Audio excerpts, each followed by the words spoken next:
Hello and welcome to tonight's Truth Proof live stream. Great guest on tonight. You've probably seen by the banner. Not many people have heard of him, but wow, got some great accounts to tell us. First of all, I've got to thanks everybody who's come onto the tonight's stream. Thank you everybody, and I see a lot of names in the chat, and I'm just going to go through some of those names now. I'll give you a name call, and I'll start off with Alligator. Andrew Michael is in the chat. Alison Buttle, Patricia Adams Wright, as always. Welcome, Patricia. Kim King, and we have, and I'll scroll through some of these. Janice Perry, and let's scroll down even further. Andrew Michael, did I shout that one out? Octopus is in the chat. Stargazer Eternal, and nicknames in the chat tonight. I've got to welcome everybody in the UK and around the world to tonight's Truth Proof live stream. Without further ado, we'll go into the intro and then we'll bring Paul on.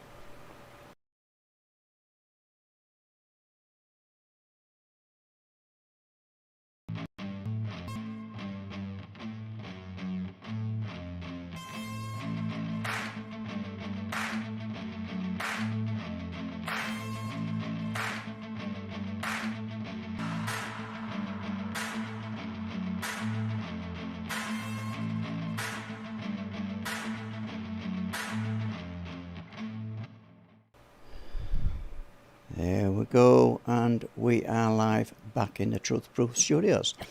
And I've got to thank everybody recently who supported our new film called Wolflands, and we've had some great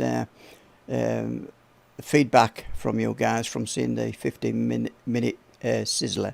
If you haven't seen it, it was on, I think it was on, is it last week's show or the week before, something like that. But we'll have it widely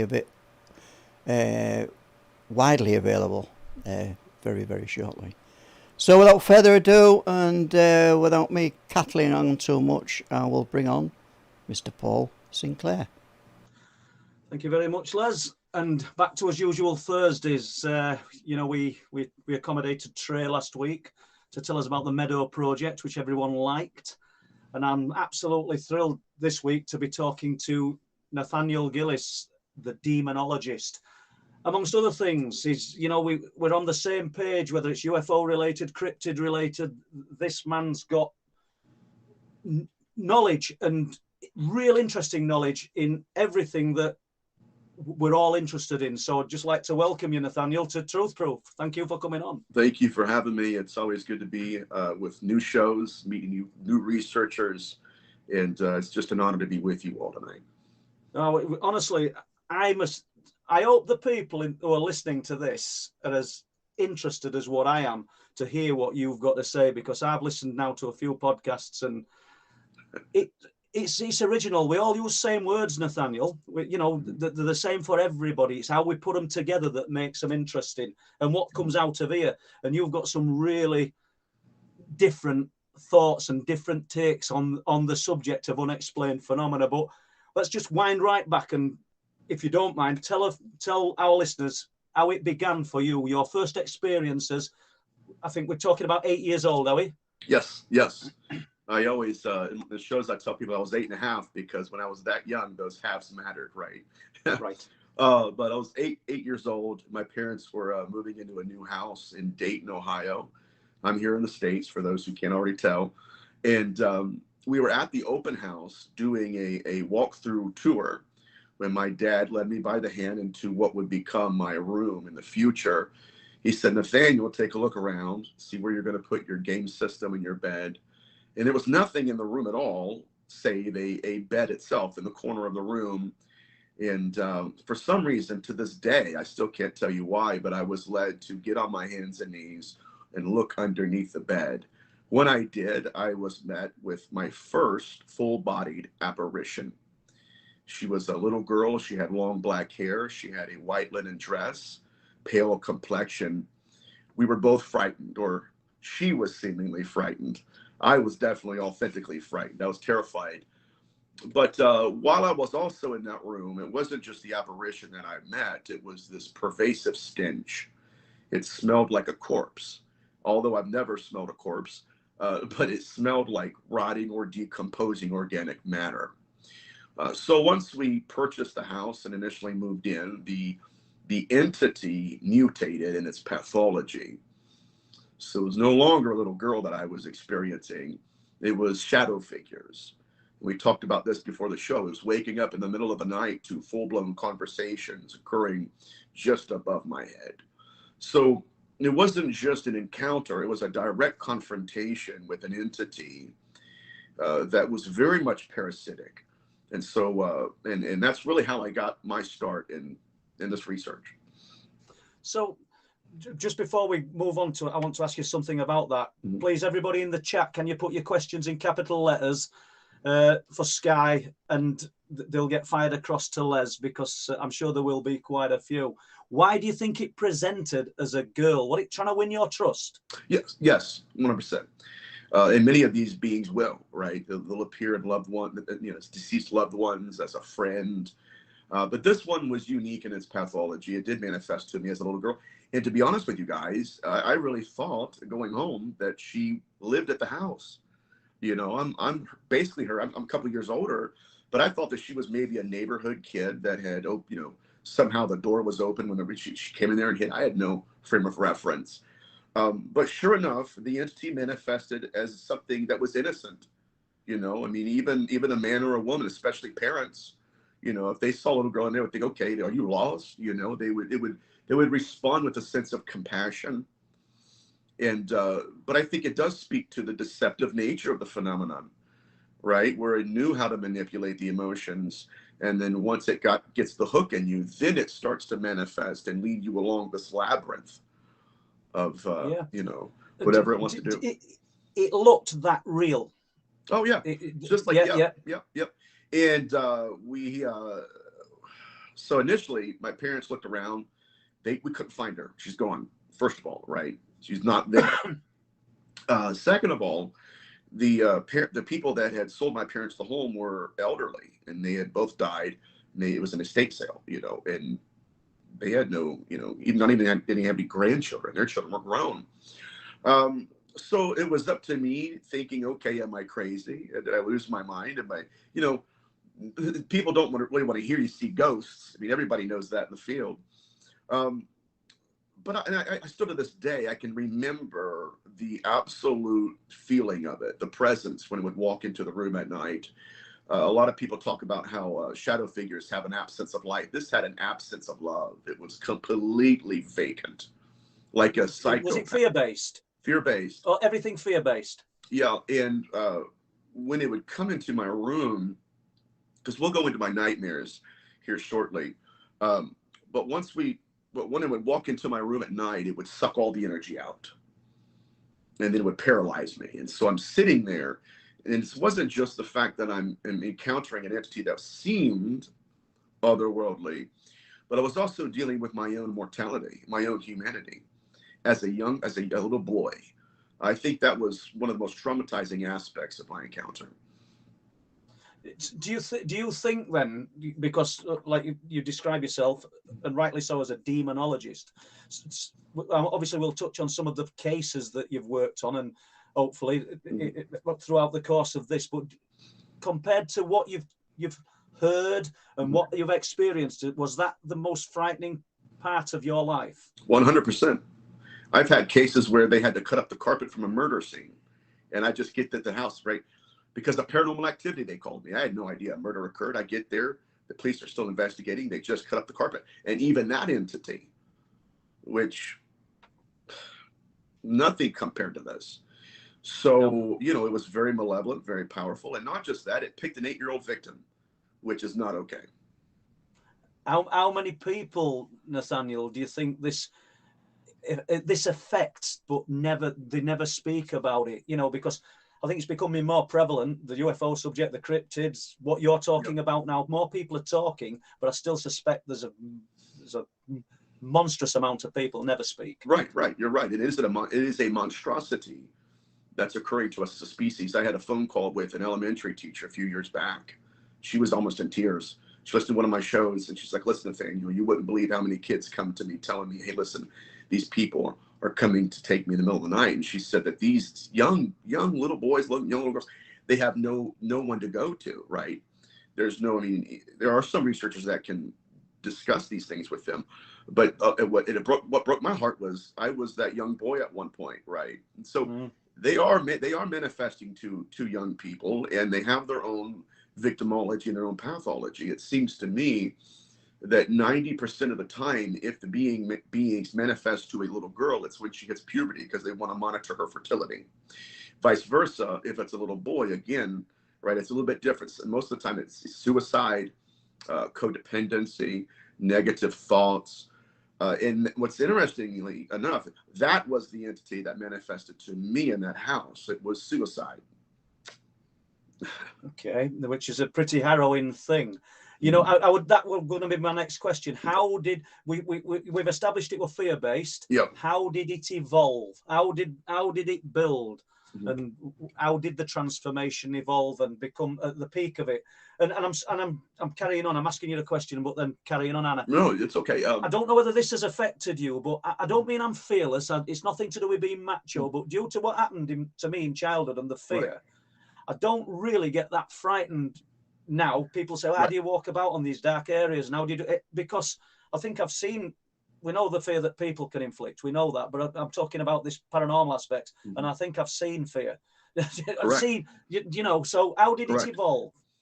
Well, what's so interestingly, I love this part about it because it's fascinating to me. With each manifestation came a new dimension of fear. So the manifestation itself was not just, okay, I'm going to show you who I really am. It's literally, I'm going to put a mask on because I'm going to use that manifestation as a way to build fear and trauma in you as a person. So, you know, the voices, they came and went, and it wasn't like I heard them in my ears, right? It was above my head.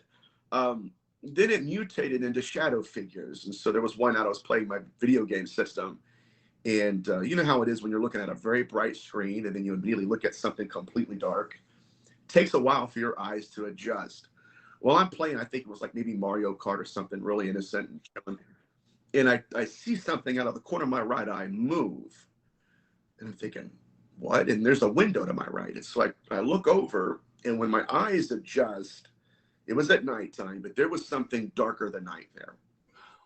And when my eyes start to realize the contour of its manifestation, it was a shadow figure, a featureless shadow figure. And when I realized that it was looking at me and it realized I was looking at it, then it just tilted its head. Yeah. That's when I threw my controller down, went to my dad, and the fear, again, it was building such a culture of terror. So, you know, that was one event. And then the nightmares came. The nightmares were always the same. They were always in black and white. And it seemed like anytime I went to sleep at night, it was a loop. It would replay. As soon as the dream was over, it would start over again right at the beginning. And it always consisted of the same thing. It was me walking into a reservoir, or a reserve rather, at a park. It's like where people had family reunions and birthday parties at picnic tables, that kind of thing. And there were two young men sitting on the picnic table with their backs turned towards me. Now, these beings do not care about innocence. They would rather take innocence than give it. And so when I was walking towards them, to my right, there was maybe a 17, 18-year-old kid. He had a needle in his left arm. Now, again, frame of reference. You wouldn't have known any of that. None. How old? Right. Yeah, exactly right. No frame of reference. Very sheltered kid I was when I was growing up. And so I didn't understand that, right? Why is he giving himself a shot? Why? I hate shots, right? I'm going through like the emotions of a kid. That must hurt. Don't do that. And very innocent. And then the feeling of terror would just move in the dream. And the boy on the left would turn around, he would make eye contact with me, and then a grin would slide across his face. He would always pull out a black 357 Magnum, put it in his mouth, pull the trigger. I would wake up in terror, And that invisible force, that invisible consciousness, if you will, would be in that room. One night I woke up out of the dream and I look in the corner and it developed a black cloud. And I got chills. I haven't talked about this in a while, but it's just hovering there. And so what I had done is, it was going to school with me, guys, right? I had deduced that already. When I had sleepovers, it was walking up the stairs at nighttime. You could hear it. Well, just sorry for butting in here. When you said obviously it was making its presence known, I don't assume that there is a physical presence. What we need to. I'm cutting you short there, but So this gets into ontology and apparitional theory, which I think the field is largely, we're starting to understand it more and more. But apparitions can materialize and dematerialize. They can materialize to the touch.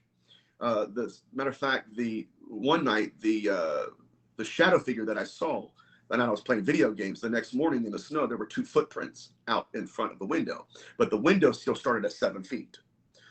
Wait a minute, right? This is not adding up.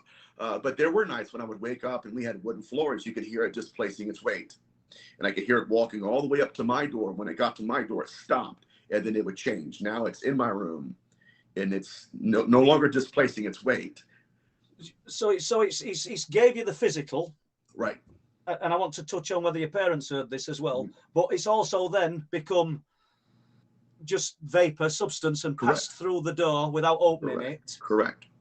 Yes. So how much of it, and I don't mean you're imagining this in one little bit, but how much of this is being placed in your mind rather than actually being audible outside of the room? I don't know, because it would always occur when everybody's asleep and I'm there alone by myself. And it was a complete, total victimization. It was shadow figures. I remember, I forgot about this. My mother told me this years ago. She goes, well, don't you remember the night you started screaming? I said, no. She said, because you saw an old witch.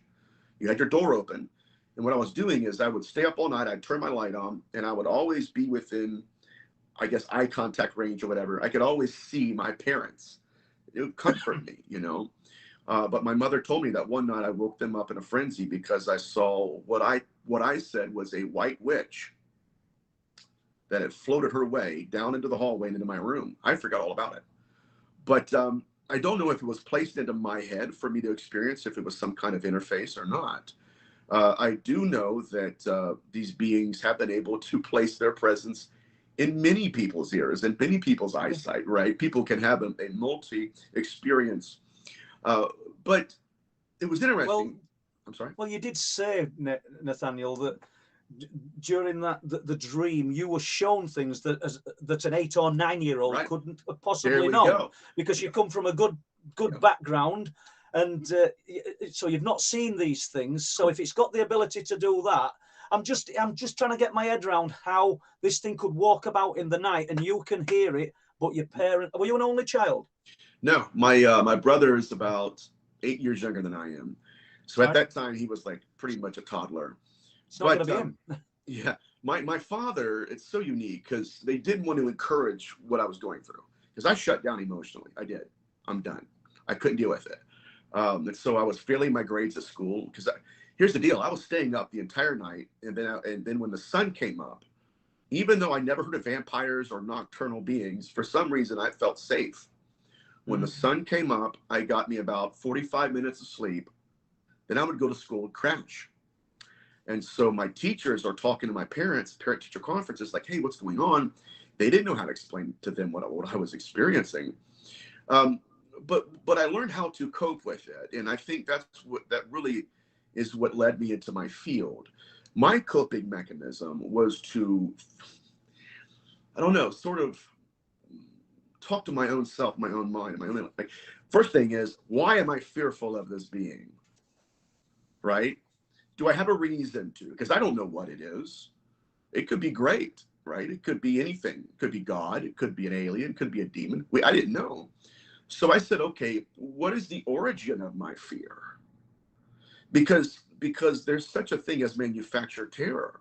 And that's what I concluded, that the fear that I was feeling was irrational compared even to what I was experiencing, to the point where I believed it was projecting it upon me, This gets into parasitic entities, and then it was asking to see if I agree with it. Would your agreeance be the fear? Right, exactly right. Yeah. Do you feel this? Yes. Do you subconsciously, do you believe that you should fear me like this? And I'm a kid, absolutely, I believe it. Okay, then. Now that's a tangible agreement. And then it's another established foundation for it to move on and on and on. And this is the nature of attachment. See, and can I get into this real quick? I don't want to pig trail, but no, listen, okay. Let's go for it. Yeah. So a lot of people that I deal with, they're most interested in attachments and parasitic entities, and here's why. Because I think that Catholicism has dominated much of the possession case studies. And so what I've been teaching my people lately is this. These beings want to think for you without you knowing it. So what they were trying to do to me as a young boy was, okay, I'm going to think a thought for you. And I'm going to see if you agree with it. Then if I agree with it, a year or two later, it's going to give me a thought that I don't even recognize anymore. It's not me thinking it, it's that entity. This is the nature of the evolution of possession. And so, but that's what I want to say. And so I believe that's what the being was trying to do, was trying to dig its hooks into me. Subliminally, you agree with it. You don't actually know you're agreeing with it. Right. I'm taking that from it. Right. And it's a fascinating take on it. And I'm sure people will, well, I'm hoping they're going to be really interested in this. I am. Mm-hmm. And I'm sure Les is as well. And the being, the entity, mm-hmm. What are your views on what it was?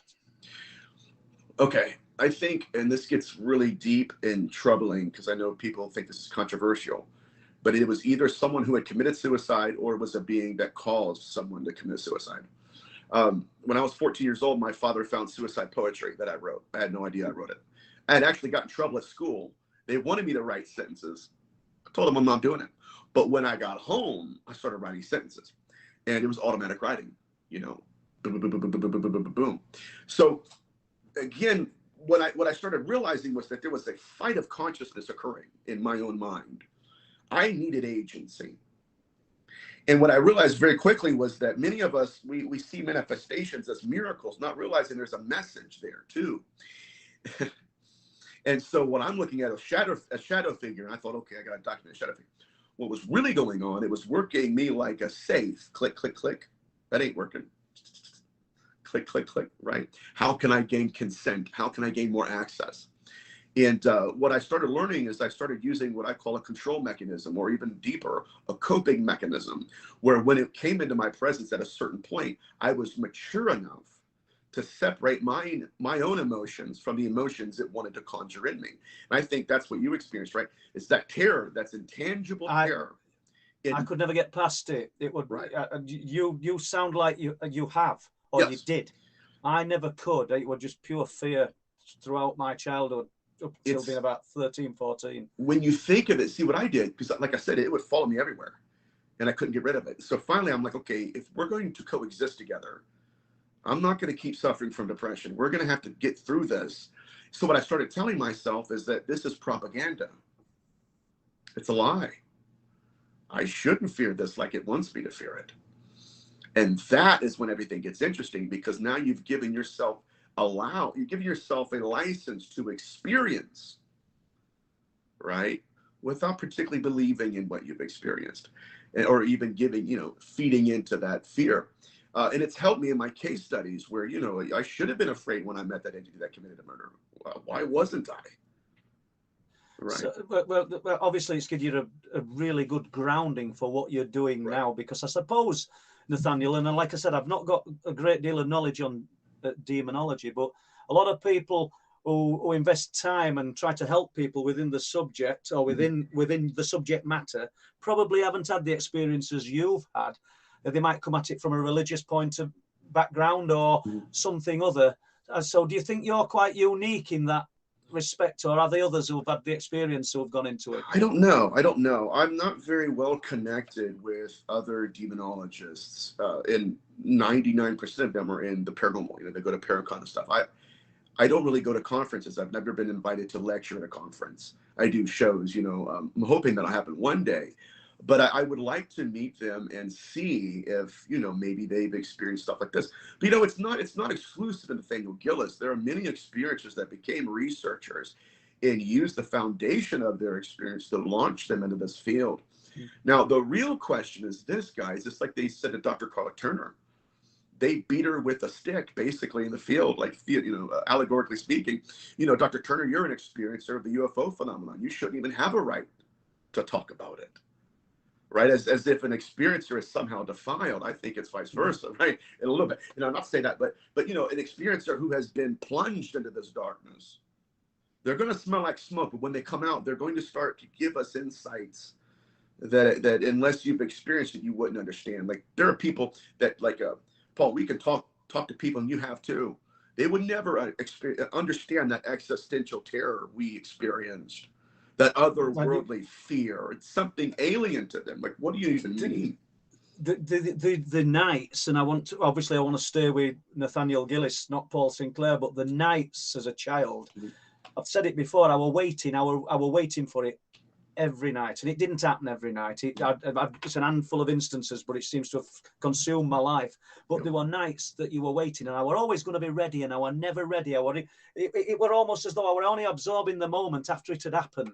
Right. It were all consuming. But for you, this, because we'll move away from childhood if you want in a moment. When did it kind of dissipate? When did this entity, this being, because I want to know what you think it was. I know we've said that before, but we talk about angels, demons, aliens, but when did it leave? Well, so between the ages of 8 and 14 is when I was dealing with it. And so, I was entering puberty. I started talking to girls and, riding bikes and hanging out and stuff. But during that evolution, the older I got, the wiser I became. And it was almost like, you don't have my permission to do this anymore. Yeah, you're here, but I don't, so what? You've been here for 4 years. What are you going to do? That's what, because it never scratched me, right? But it was, so what I started doing is, this is really interesting too, because I know people have probably experienced this as well. I was going to a local church, innocent, again, thinking, hey man, I was taught you guys have all the answers. Knock, knock, knock. What is this? What's a shadow figure? Oh, well.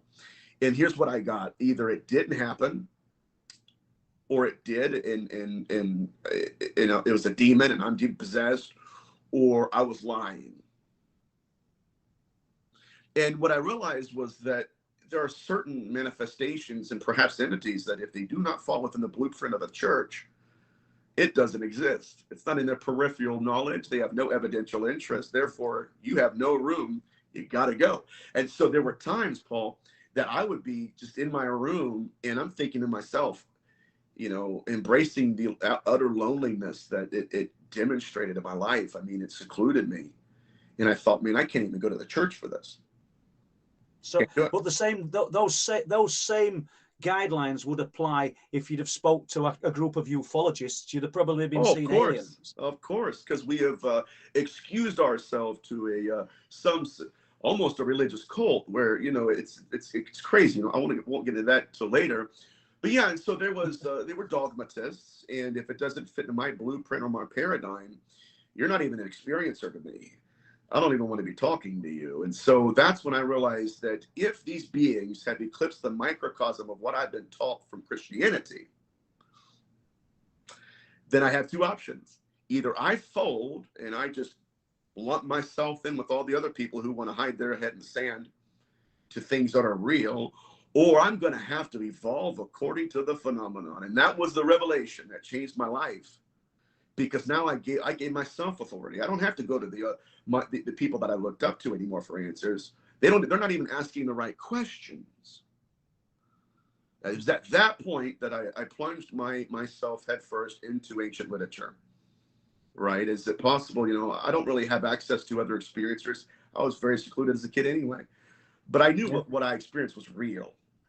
And that was enough for me to look through history and say, okay, is there anybody like Nathaniel Gillis? Right? And it was a refreshing moment, but it centered me as an individual and as a researcher. That's why I have so much freedom now in the field, at least intellectually, because I don't limit myself to certain paradigms or dogmas. The phenomenon is transcending every microcosm we're giving it.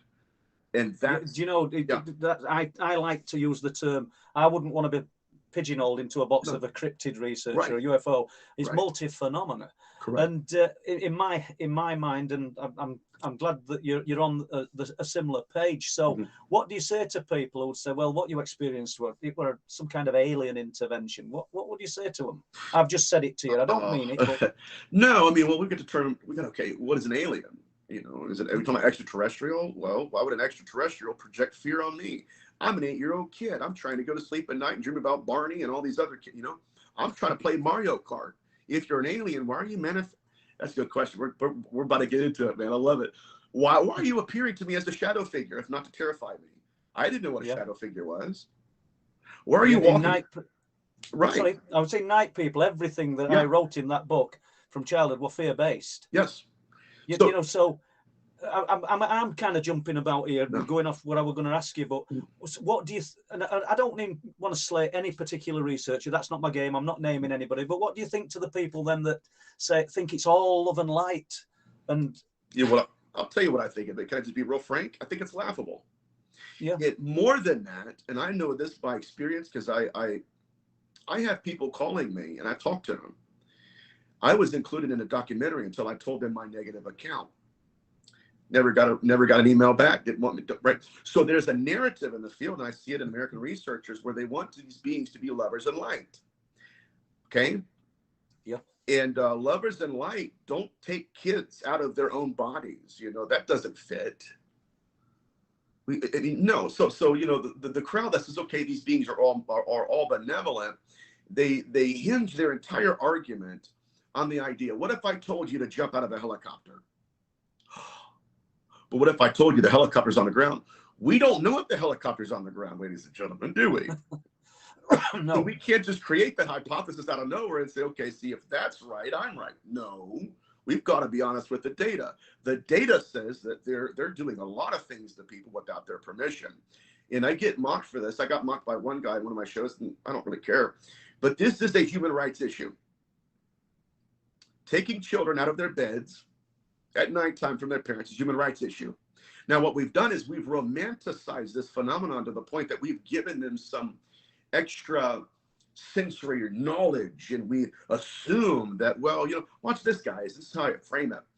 If your next door neighbor took your wife out of your bed at nighttime, would you be okay with it? No, you wouldn't. No. Why? But right, because you wouldn't. It's a natural, psychological, and instinctual response. Now, what's happening is they are. And all of a sudden, well, it's okay, no big deal. First of all, the point that I think that the you're right, but it's also the fact. I mean, you look like you could confide in your parents. I mean, I never said a word, and there'll be a lot of other people that never say a word. You know, for simple reason, my dad weren't kind of bloke that I could have even spoke to about anything like that. But I mean, do you want to add any more to the childhood experiences? Or?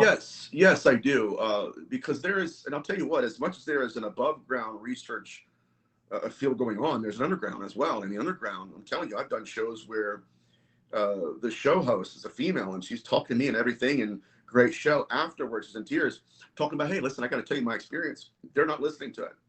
They did take me. They've been taking me since I was a young girl. So what we have to do is give a safe space for people whose experiences are not just somebody got healed by an orb, but someone who, look, they've been doing this and I can't stop it. And again, in the States, I don't know how it is in your area, the woods, but over here, there's such a romanticizing of trauma where people that, because they realize they cannot handcuff this phenomenon, right? There's no prison big enough to put these things in. Then the psychological warfare comes apart, and they have to say things like this: let me work my way around the threat narrative. Well, maybe they're taking our kids because they love us, which would never make sense in this world, in any sense of fashion. But we've anointed them. We've allowed the mystery of the majesty to anoint them with some kind of kingly presence. And that's what I want to say. And I know it's my little soapbox, so forgive me. No, it's all good, Nathaniel. Just while we're on with that, then, people of religion, in the job that you're doing now, have you had people come to you from a religious background, not wanting you to tell anybody about their experiences, but wanting to get advice off you? The same people that openly would probably play down what you've experienced, what you're talking. Researchers especially. That's what's most interesting. And, most of them are older, and they have their idea of the demonic. How about that? And so they experience something, and they come to me and say, okay, I have a case study. What's the case study? And we see this in the field often, right? It's not just, okay, it's a ghost. Sometimes people are abducted by aliens. They get home, and all of a sudden ghosts manifest. And so then they come to me, okay, it's not just aliens now. Now it seems like it's demonic possession. And then they ask questions like, how do those two relate to each other? Which I think is explosive. And I value people who are honest with the data to that degree, right? And I tell people in my lectures, the phenomenon loves to inspire us to compartmentalize it, right? You see, we can't. It's all of the above. And what's happened throughout history is we have used ancient perception to form demonology, but modern interpretation to form ufology. And so what I've been able to do in my research... We can't understand if we can't group it, can we? No, not at all. Because it wears masks. And here's what's even more troubling, perhaps. The phenomenon has allowed itself to be perceived as demonic. Why? It never argues against that. You notice that? And then vice versa. To those that appears as alien, it never argues against the alien hypothesis. Of course, we're aliens. Now, the alien may do demonic things, and the demon may appear as some alien entity, but as long as the phenomenon gets us to hate each other and lie on each other and fight for conferences and steal people's work, then we'll never sit at the dinner table and realize that we are being manipulated by a superior species. And here's my point, I'll shut up. If we're not all at the table, we're going to all be on the menu. And that's what I'm terrified of. Yeah. Have you noticed an increase in reports and people more willing to speak about these things, and not just the demon side of the subject, aliens, cryptids, and if you have, what are your views on why? Is it because people like yourself, myself, Les, people in chat are talking about it more, or is it actually because we're all kind of opening up to the idea that yes, this is real? Right, correct. It could be a combination of the both, or them occurring individually. I do know that I'm getting emails from people all the time, here's what's unique about it. This is the importance of research and what we're doing, Paul, all of us, you too, Les, is that we research to expand the horizons of imagination. I'm going to give you a case study of mine. I was talking about, we're going to get into some ancient symbols and how it relates to the modern phenomenon, but I was discussing how spirits have been known to carve symbols underneath people's eyelids. Very troubling aspect. Not very talked about in the field. I've never heard a lecture on it, okay? But an individual reached out to me and said, that's exactly what happened to my father, right? But he told me on the phone call, I said, I never felt comfortable enough coming forward with that because I didn't want to be called crazy. This stuff is pretty wild. And so, but once someone banished the darkness enough, right, to give these people a moment to catch their breath, give them confidence to come forward, then they're willing to say, hey, listen, I got something now. I'm confident enough. I got to share it. And that, I think, has happened. Basically, I think it's because the phenomenon is multiplying. It's still evolving. And that there are researchers that are coming forward, right, pushing the darkness back. Okay, now let's talk about this. What did you really experience? Just give it to me straight. That's important. It's a very important issue in this field. So, carving under someone's eyelid. Yep. Pretty basic question. This: how do they know? How do this? Okay. How do you find such a thing? So this comes from ancient demonic literature, and now we're we're going to get really deep really quick, okay? Yeah, that's good. And so Educate me. The field overlaps itself, right? It does, because it's the same. I think it's the same origin. So early on in my research, I started researching the nature of what we would call the incubus spirit, or the incubi spirits. And the incubi has a unique pathology, victimology, and if I can say this, sexual pathology. The incubi, classically speaking, is a spirit or an entity that will manifest to a woman in the image of a man. One of the very first texts we have is called the Apocrypha of John. It's a one sec, because it saves me asking this later. Yep. This was going to be a question from Lorraine.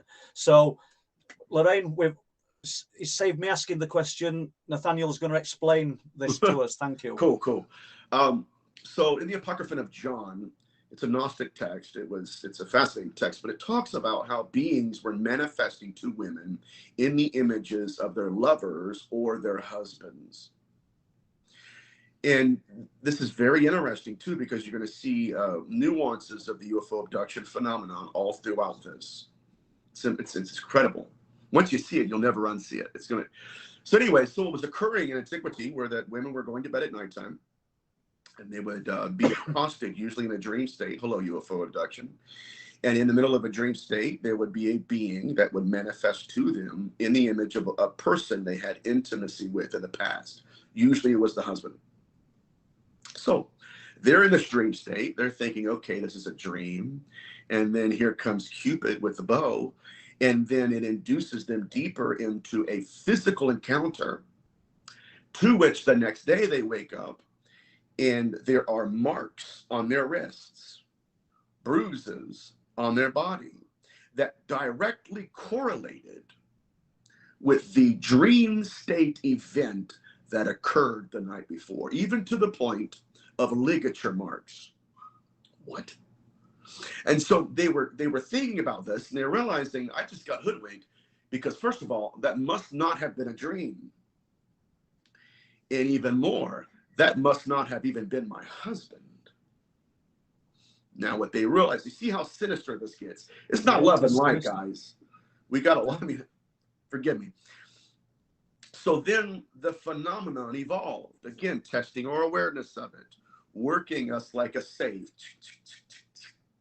Okay, I'm going to move in deeper, and I'm going to start doing what I really want to do. And so then it moved from nightmares or dream demons to actually using that dream state to inseminate them with a fetus. Hello, UFO abduction phenomenon. And then at a certain point, another demon, Lamashtu, at about the four or 5 month mark, Lamashtu would descend down in the middle of the night, stare deeply into the eyes of the woman, induce her into a sleep state, and steal that fetus. Now, there are researchers that say the phenomenon began in the 1960s. No, ufology, at least our modern interpretation of it, began in the 60s with Kenneth Arnold. But what they've been doing for thousands of years. The problem is they wore one mask in antiquity, and they put another one on in modernity, and they challenged us. What do you see now? What do you believe in? But this incubi phenomenon, I've had many cases of that. Can I go into some cases real quick? I know. Please do. Okay. Please, I just want to ask you one thing before you go into cases, because you said the demon comes down. Right. How? We're assuming because you said the name. What were the name that you used, Nathaniel? Lamashtu. The demon that. Lamashtu. Right. So, how many people can this demon interact with at one time? I don't know. So I have no idea. Because if we've got, let's just play with it just for a second, then go into the cases. But if we've got this happening to thousands of people throughout the world, it can't be everywhere, surely. Oh no, I think it's a program. That's what I was going to get to. It's a program. Right. Well, we'll follow your lead then. And carry on with where you're going. Well, yeah, that's what I was going to say. All right. So let's back up real quick. So so what they were doing, these women, the being that inseminated them is now coming back to take Okay, take the fetus. Now, it's so fascinating. So the incubi, what happened in demonology is we started becoming very calcified, right? The incubi is one spirit and not a species. So then demonologists said, so it's a species of spirit. And then in my research, I even went deeper and said, no, it's a program. It's a program, because I don't believe that entity was the lover that it manifested as. That was a program too. And it wasn't the demon either. That was a program too, right? So it evolves. But what was happening, so once that baby got to a certain point of gestation, the fetus, the entity would come down, stare into the eyes of the woman, and steal the child. And so what these people were doing, these women were doing, is they were making second selves, second faces. They would carve faces into a necklace, wear it around their neck in hopes that when this being would come back in the middle of the night, and as they're sleeping, because they would be in a dream state, that the entity would confuse one face from the other. It breaks, I mean, it's earth shattering when you think about these implications. And so sometimes it worked, sometimes it didn't. But what started happening was demonology perceived these beings to be fallen angels, horns and hooves. And for a period of time, the phenomenon allowed us to believe that. It never suggested anything different. No. It was, right? And I'm sorry. No, I want you to carry on. It's good. I don't have a question for you because I'll break your train of thought. Okay. So the incubi is the entity that manifests to women in the image of a man. The succubi is the image of a woman that incubi is the image of a man that appears to a woman. Succubus is an image of a woman that appears to a man. Now her purpose is to take and harvest excretions. Hello, Barney Hill. It's stealing seed. Why? Because watch this. It's not that both of them are different entities entirely. They are programs. I'm going to use the cognitive interface, and I'm going to take seed from you. Then I'm going to go right around to another person I'm going to abduct, a woman, and I'm going to take the seed I just took from you, and I'm going to inseminate her. And then at a certain point, that woman is going to be pregnant with the fetus, and I'm going to take that fetus. It's happened over and over and over again.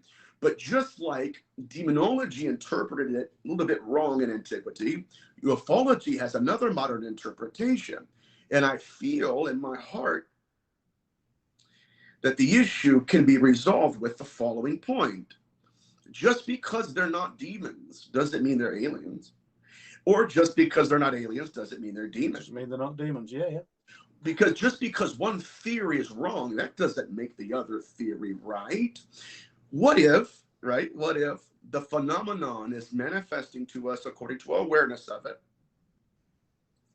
Yeah, I would agree. And it's working us.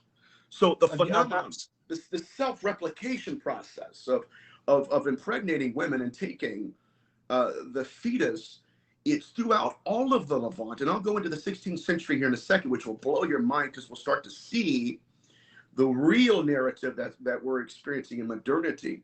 But I hope I laid out at least a foundation that we see this. It's deep. You really did, and we do have examples of it. If we're talking about the alien abduction, the alien interaction scenario, and I'm not saying that's what it is. I'm going with what you're talking about. But there's actually evidence of people having pregnancy tests and being pregnant, and then suddenly they're not anymore. Correct. Even to the point of 2 heartbeats. And we're gonna get there. Yeah. Okay. Well, I don't think we're ready for questions yet. I'll ask Les. In fact, we'll do 5 minutes, and then we'll see whether there's any questions from Les. Okay. Well, I won't because the 16th century phenomenon is something that'll take a little bit to get into because it's a game changer. But yes, so the phenomenon itself, again, it's been here. Just like the Roman soldiers were writing to their generals about flying shields. They weren't flying shields. But yesterday's flying shields are today's flying saucers. They've been here. The problem is we have not allowed ourselves to think beyond the beyond, right? We've witnessed the veil thin to a degree in many things and many case studies and manifestations. But what we've done is we've been able to circumvent our own reasoning here And, you know, and that's why I've actually been able to have conversations with incubi victims and experiencers. And guess what? They have the same stories.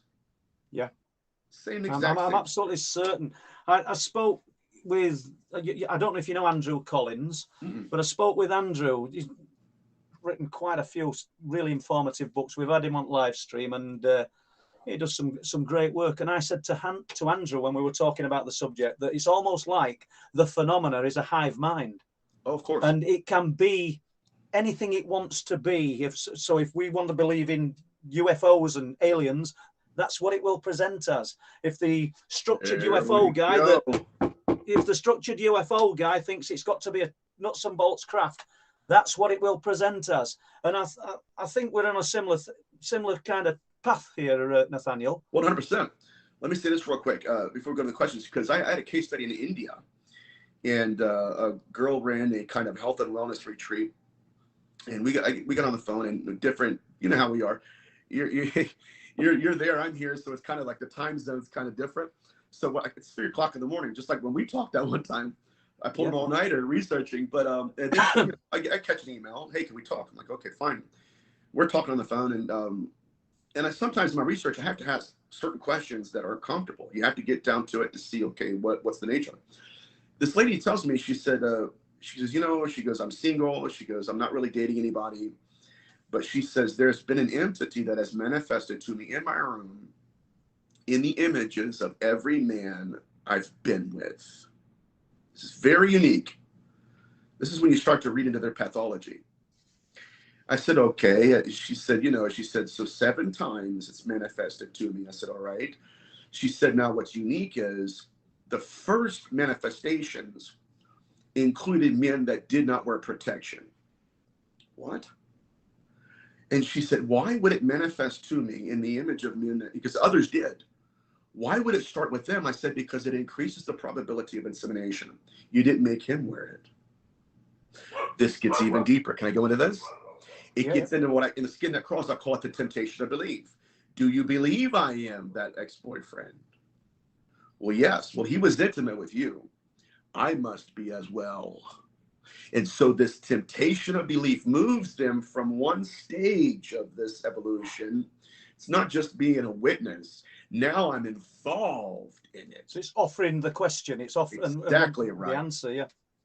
Which is troubling because even with Ted Rice, he was a psychic that worked with Dr. Carla Turner. Ted Rice was abducted by his guides, and he was with his grandmother.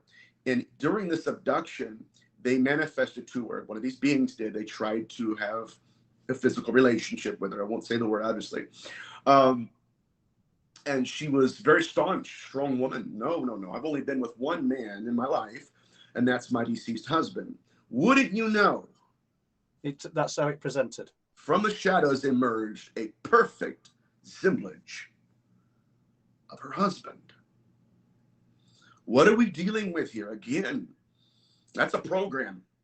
That's not right. It's not her husband. It's the entity. And that's what I told that woman in India. It's working us like a safe. What's the code here? That doesn't work? Okay, I'm going to be a demon. That doesn't work? Okay, I'll be an alien. That doesn't work. So what it's doing, though, it's looking for some form of what I call manufactured consent. Because if we think about it, we're involved with this as well. They don't want us to realize that, but we are. And I don't want to keep rambling. There's so many areas I can go to. So it's good. And I know after these questions, we're going to go to the 16th century. We've not forgot. That's what you said you're going to talk about. Am I right? Yeah, that's perfect. Okay. So I shall just go to Les then and see if we've got a few questions, if that's okay with you, Nathaniel. Mm-hmm.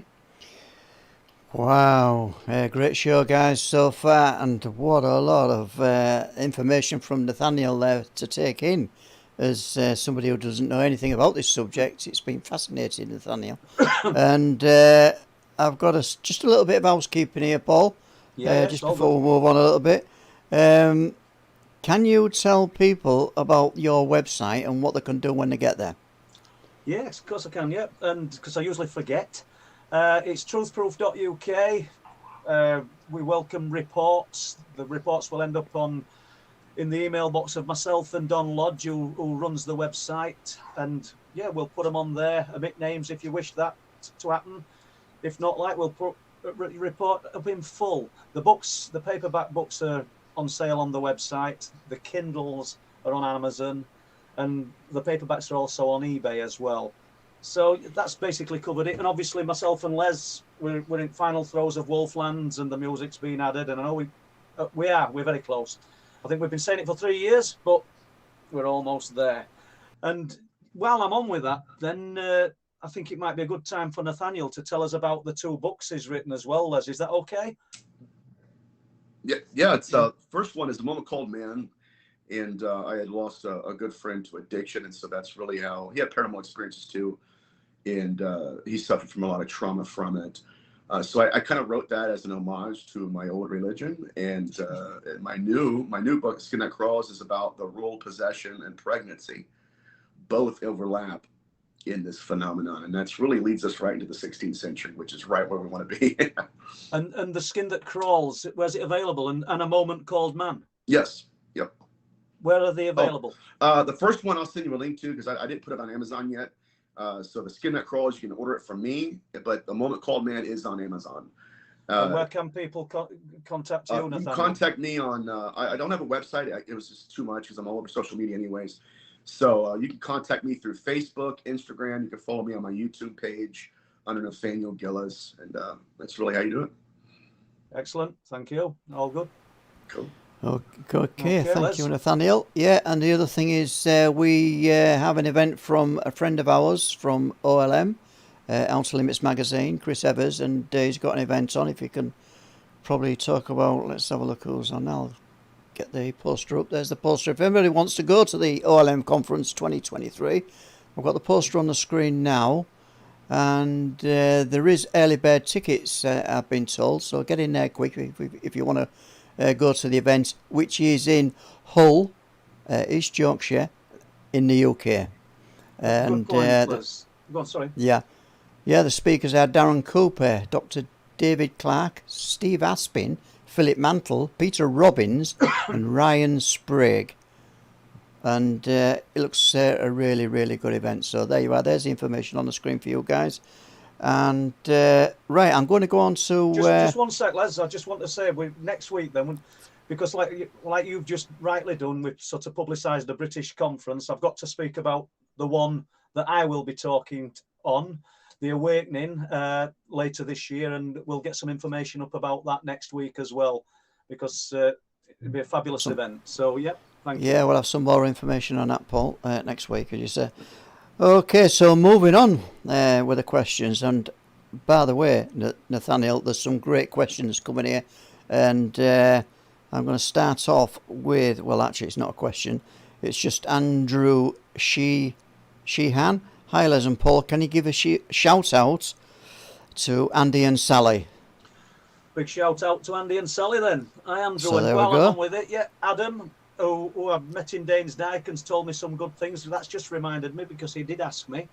And yeah, all good. And you know, we've got Nathaniel, we've got some absolutely brilliant people who support us in this chat, and I'm not just saying it for Volks people, because you've been there from start. It's really good, and I'm sure you have in your own YouTube, but you know, and I can't say how much we appreciate it. But let's roll on, Les. I'm rambling.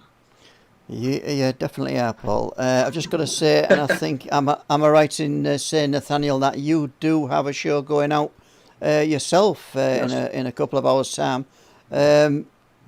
Can anybody in the UK access that show? Yes, it's on the Nathaniel? internet. It's called the Leap Project. So just hop on the net. God, I'm so old. I said the net.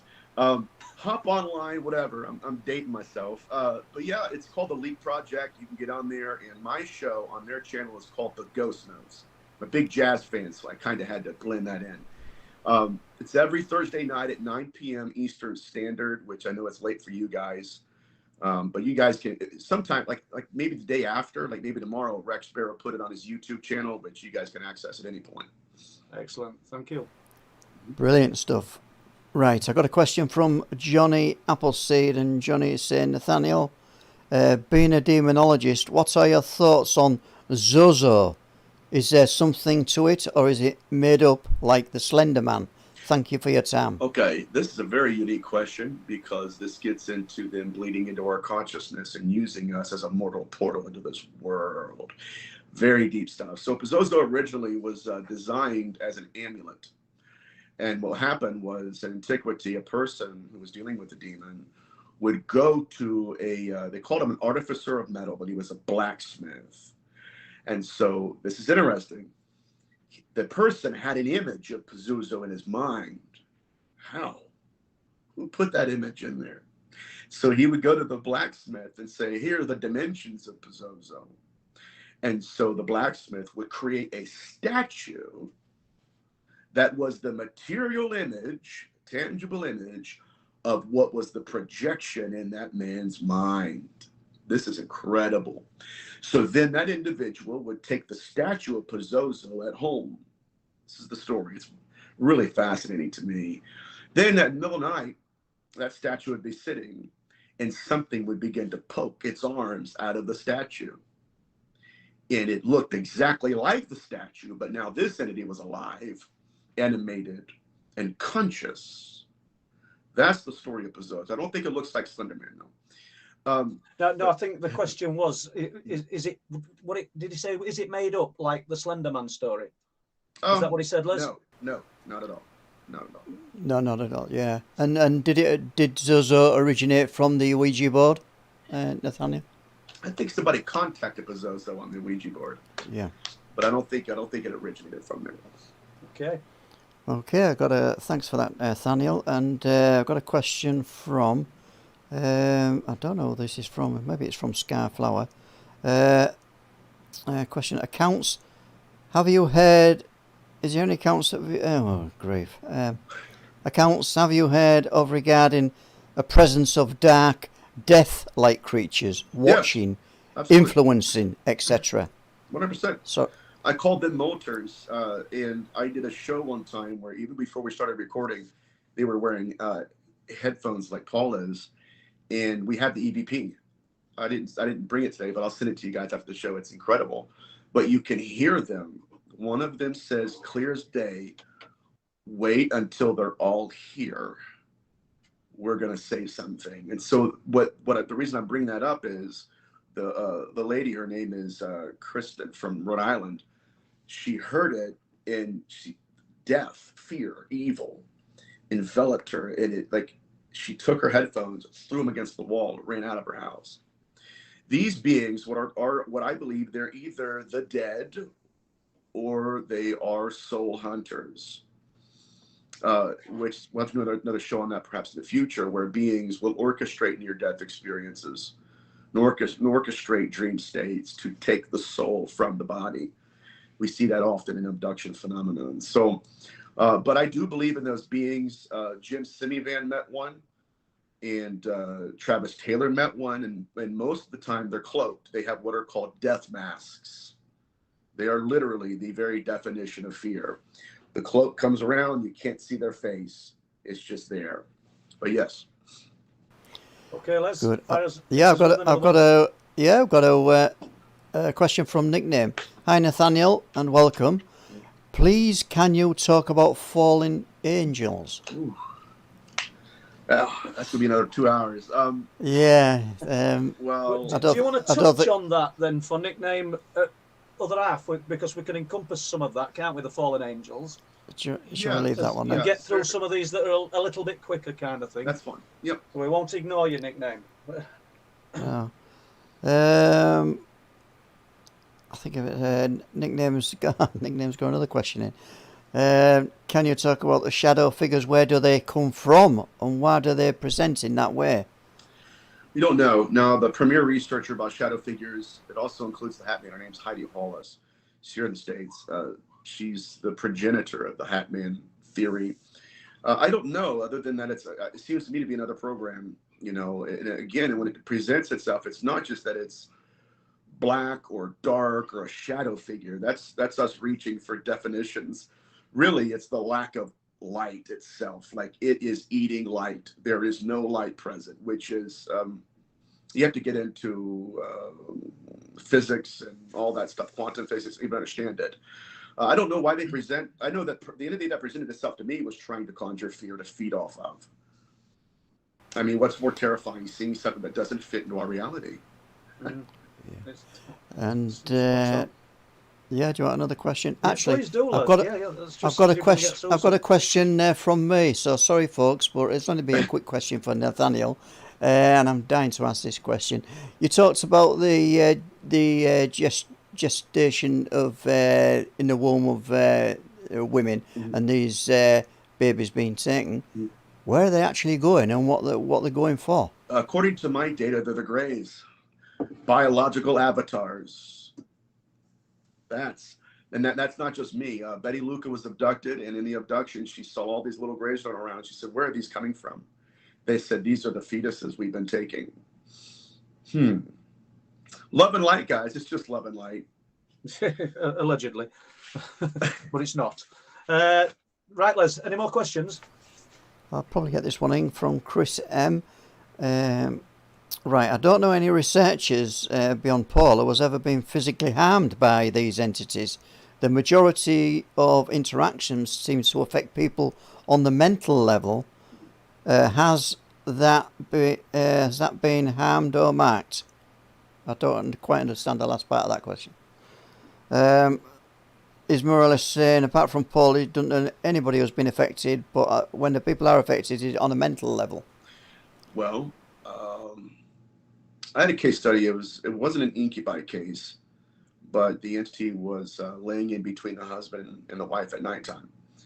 When I got there, the woman, she was a housewife, and I hate to say it like that, she was like she just she took care of the house. The husband went and made the money stuff. So, anyways, we're in the kitchen, and she made us coffee, and we have all of our meters, all the technology out there, and I felt the being walk in the room.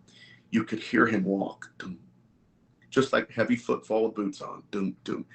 And all of a sudden the table starts shaking, and you hear the dinnerware clinging together. And I look up, and this woman is terrified. Now, that entity was there, and I asked them, I said, why does it conjure so much fear in you? And now, mind you, this is not the first time I've been at the house. This is about the second time. The first time I saw the husband was there, the wife was there. She told me the same thing. The husband shares a story, but now you got to understand, when I'm talking to him now, the second time I'm at the house, half of his face is sagging. And I said, what happened exactly? He said, at nighttime, he said, my wife works in the morning, I work at night. He's like, so she goes to bed before I do. She's upstairs in her bed. Something starts walking on the bed. You could see the displacement of its weight. It's physically there. And then he said, so I would go to bed early with her to, make sure that she's comforted and not afraid. Next thing I know, she's complaining and starting to play with my hair. And he says, and her hair is being played with. He said, then next thing I know, it's touching my feet. And there are certain times when you're in a situation where they ask a question, I have to be honest with them. If it's not, this is what it looks like to me, just plain as day. Well, what is it doing? I said, it appears to me that it's laying in between you and your wife at nighttime. So then he challenged it verbally. He said, I'm the man of the house. I'm a veteran. I've been in the army. I've been in the war. I'm a bad dude. Whatever. If you want to do anything, take me on. His story was the night prior to me getting there, because his face was sunken in. He said he challenged it again, went to bed, and in the middle of the night, he said it felt like someone had balled their fist up and punched him right in the face. And then the next morning, he had Bell's palsy. Seems very physical, right?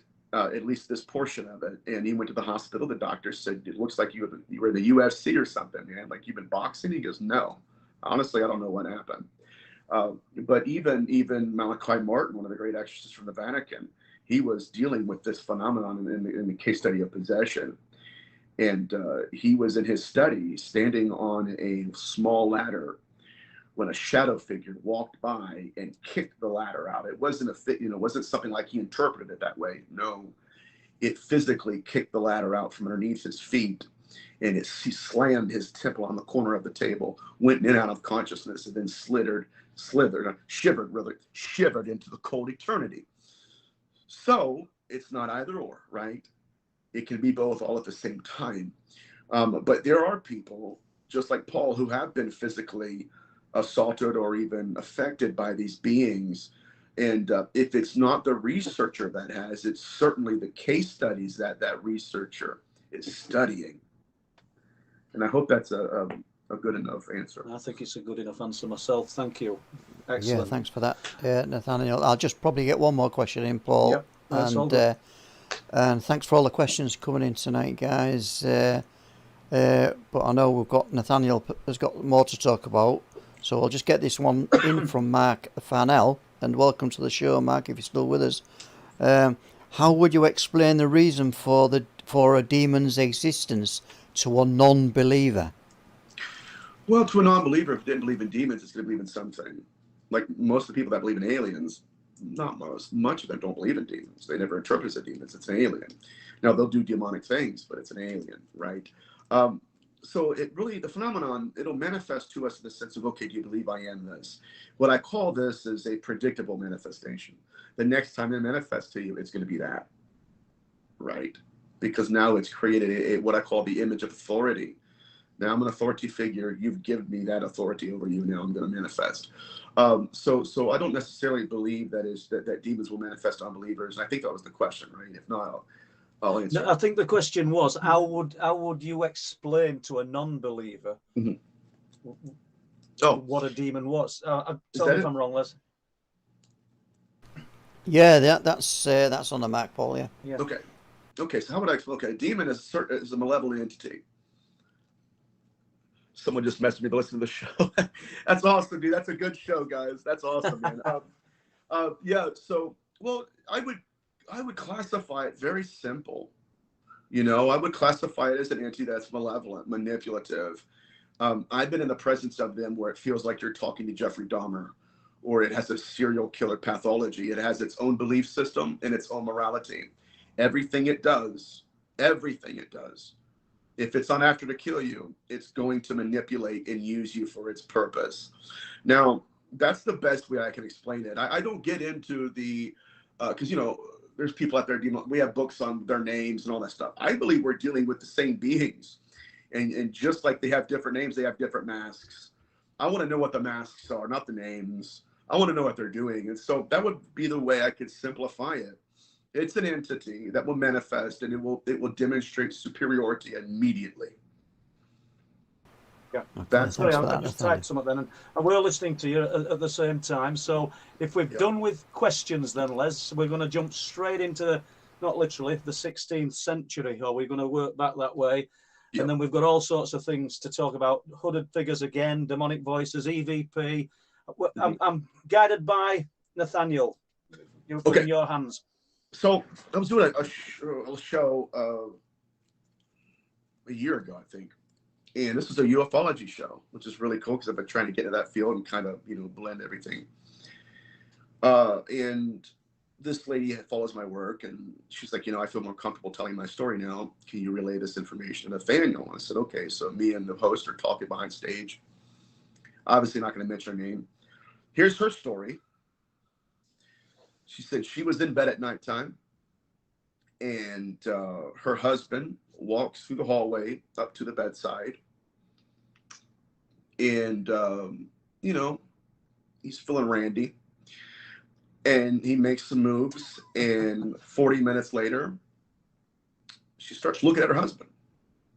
I'm telling you guys, this will creep you out. Looks at her husband, and she starts to realize that there are nuances about his facial structure, his facial expressions, that didn't add up. And she said, Nathaniel, it made no sense to me. She said, then I looked, and she said, out of me, she said, I have said the words. It was almost like self-realization. You're not my husband, are you? And then pieces of it. And then it laughed and dissipated into a black smoke and flowed out through the hallway from whence it came.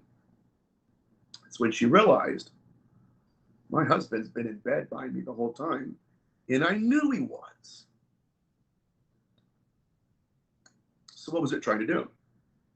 See, incubi phenomenon is not about insemination. It's not about the act of intimacy. It's about insemination. We're going to get to the 16th century here. Yeah, But I've had cases. We had a lady that called me on the side of a highway bawling her eyes out. Heard a lecture, like I got to tell you, Nathaniel, what's been happening. I said, okay. She said, they've been taking me from my youth. She said the very first time they took me was after I entered maturity and womanhood. She said they were monitoring my fertility. Great, that's what they do, because they're great. They're amazing beings, right? They're monitoring their fertility of a 13-year-old girl. No. And so the reason she was crying, she said, they have taken me, they've used me as a breeder. Her words, not mine. She said, and I feel like I have no human rights. Everything that I believe is failing me, and I don't know how to stop it. She said, but what I want to tell you is something really cool. I said, what? She was, hopefully it asked your research. She said, but I didn't know how to stop it. She said, but I recently had a hysterectomy. And that stopped it. And the beings came back. They monitor her fertility. And then bam, when they realized that this is not the mortal portal it once was, this is interesting. You never hear this in the phenomenon. And they verbally abused her and they left. Okay. We're going to go from the 16th century. I'm going to get the 16th century. Can't talk. And then we're going to go to witch era literature. And we're going to nail these beings in the coffin for once and for all, hopefully. Okay, in the 16th century, once again, these beings evolved. The sexual pathology was the same as it was in antiquity. They were visiting women in the late hours of the night, inducing a dream state. They were providing ligatures to them. How does that happen in a dream? And then the women were waking up with scratches on their body, ligature marks, bruising, that directly correlated with the entity that had just accosted them. And so in demonological literature, penetration led to possession. And so what these beings did was they not only inseminated them, but they placed their own consciousness into that victim. So as the next day, the very person that assaulted them has commandeered their own body. And now they have what we see in many abduction accounts, shared memories, where women are thinking, why do I taste the baguette in my mouth? I've never been in Paris, and yet I remember it. Oh, this gets really interesting. And so the entity that had assaulted them had used that moment, not just to inseminate them with the fetus, but to place its consciousness in that fetus. So much so that these women were presenting themselves to the exorcist, and they were performing what's called the lavouche. The lavouche was they would press their wrists. They would feel two pulses in the same body. What? Right? What are we seeing here, guys? Same phenomenon. They would hear two heartbeats in the same body, and the woman is pregnant. She is showing. Now, what's really interesting about this is that at the same woman, you had alien foreign consciousness, and you had a fetus in her at the same time coexisting. Now it gets really deep and really dark quick. But what happened was when the consciousness of that invading being left, so also did the fetus. Why? You know where I'm going, right? Yeah. Because it had implanted its consciousness in that fetus. And when it took the fetus, it took its own consciousness with it. And so hence we have not only the missing fetus syndrome, we have a being that had created its own biological avatar. And that's what I think we're dealing with. Brilliant. And who else has come up with these schools of thought, Nathaniel? I don't know. No. Do you worry that I'm not detracting anything what you've just been talking about, but it's just crossing my mind. Do you worry that some of the things that you say will be taken and used by other researchers as it happened? I've heard nuances of it. And I've had that even before I became a researcher in this field. You know, you say something or do something and they'll take it and they won't give you respect or anything. My fear is this, honestly, my fear is this. I don't do lectures at conferences, and therefore people don't have as much of a knowledge of me and my work, and that there will be somebody who will piggyback exactly what you're talking about, without the blood, sweat, and tears, the lonely nights, grieving over case studies, wondering, my God, what is really going on? But same words. We've all got them, haven't we? We've said this earlier, but it's the way you put them together, the thought process, right. The original thought process. And there's people out there that will pick amongst it. So I think when you've got something profound to say, I think people should take note of it, you know, and because I've heard it with things I've said, and I don't mean I've said tons and tons of amazing things, but I've just got little things that I've said in the books and that, and then I hear people talking about it as though it's their own research, and they say, oh, well, it's flattery. No, it's not. It's actually very annoying. Yeah. Do you know what I mean? It's insulting. Yeah, you know, and that's really what I'm afraid of. And it's not really my research. I mean, it is.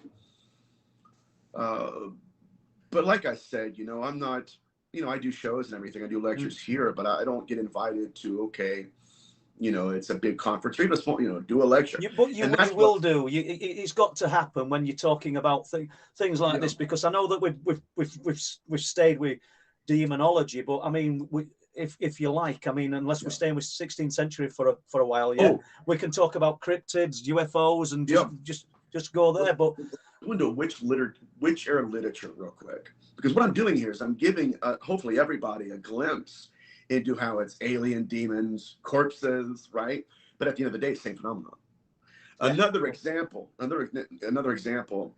in which era literature, a really good book is Eros and Evil by R.E.L. Masters.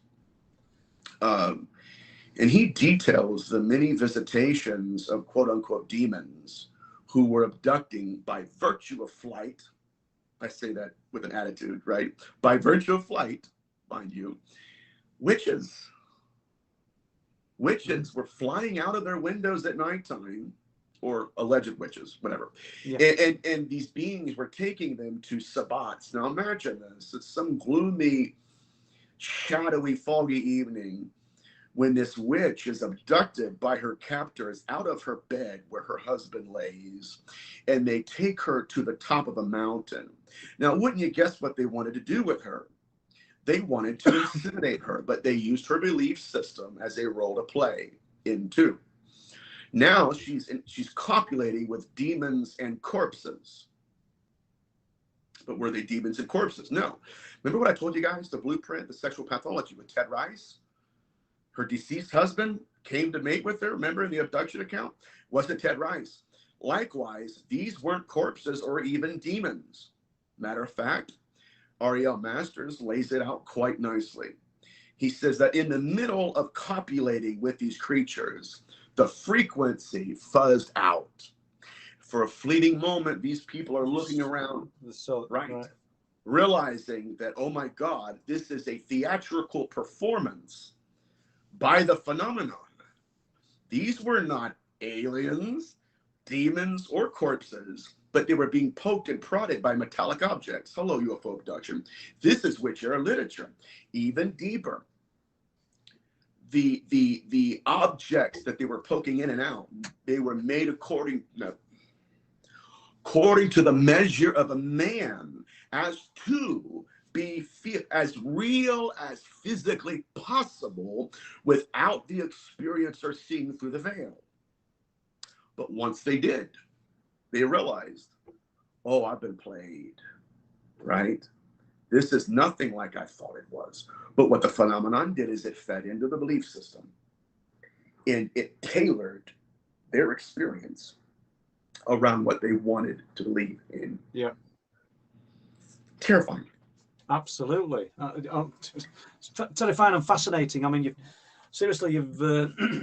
took me to places that I've never looked into, and I'm sure a lot of the listeners, obviously some people might be more versed in it than I am, but can we kind of jump away from Yes. it, and we'll I want to know your views on. We'll go to UFOs and cryptids, and have you spoke to any experiences or people claiming to have seen UFOs? And 100%. do you distinguish between that, or does it all come back to the demon and the demonology? I know that you've thrown it out there that it's all Right. linked anyway. Well, I think, again, this gets back to my hypothesis of what a demon is, because there are two schools of thought, and I'm not pig trailing. I'm going to answer your question, but I have to lay a thematic foundation for us all. So there are two common concepts of what a demon is. Number one is fallen angel, which even your Hebrew scholars don't understand what that is. And I'm not talking about Americanized or Westernized scholars. I'm talking about your Hebraic scholars. The hypothesis is a paradox. If it's fallen, it's not an angel. If it's an angel, it's not fallen. Well, right? We've got to nicknames question. We're on it. I know. Fallen angel. So let's get down to it. Because then we're going to describe it. It's really interesting stuff. Hopefully. So there is what's called a dialectic allomorph. That's a linguistic term, which means you can have three different words, different phonetic renderings, spellings, different pronunciations, but they all mean the same, right? They all mean the same. Now, the earliest mention of an angel prior to the Greek language is in the Ugaritic texts. The Ugaritic word was malakuma. And, it's not what we think in the 21st century. It wasn't some semi-divine being that was created pre-existent and then fell and now it's mating with women. That's the theory. No, the malakuma, their word for angel, was a deceased ancestor. And it was a reference to consciousness that molts the body and evolves into a new dimension of being. It still carries certain characteristics of its life, but it becomes apparitional. Is this making sense? Okay. It's consciousness. And so they believe that there are certain people that when they die, they don't mutate, but they become like gods. They become apparitions. Now, this is anathema to me, especially because I grew up in evangelicalism. This is wipe it off the table. They're all wrong. But let's go back to their original theory. It's the Atrahasis epic. It's the Babylonian flood story. It's getting interesting. Says that the ghost of a man is made from the flesh of a god. All right. The apparition. Soul. That the consciousness that can exist, death, post it, leave it, and now it exists and it's free. Originally, that was the birthing theory of the angel. That's why in Hebrew linguistics, their word for angel is malakim. Malakuma, malakim, right? And they also believe that the human being has the potential to outlive its own body, and when it does, it becomes an Elohim, like a god. Now what we're dealing with, again, that's one aspect of what an angel is. Now what is a demon? Okay, does it make sense? I don't want to bore you. Just keep rolling. It's now so while some became angels, others became demons, and the people that became demons, they did not evolve after death. They mutated. More specifically, they mutated in the sense that they were disembodied. Why the difference? Is it because in life they've done different deeds? That's what I'm. You're right. The most malevolent of us. That was the theory.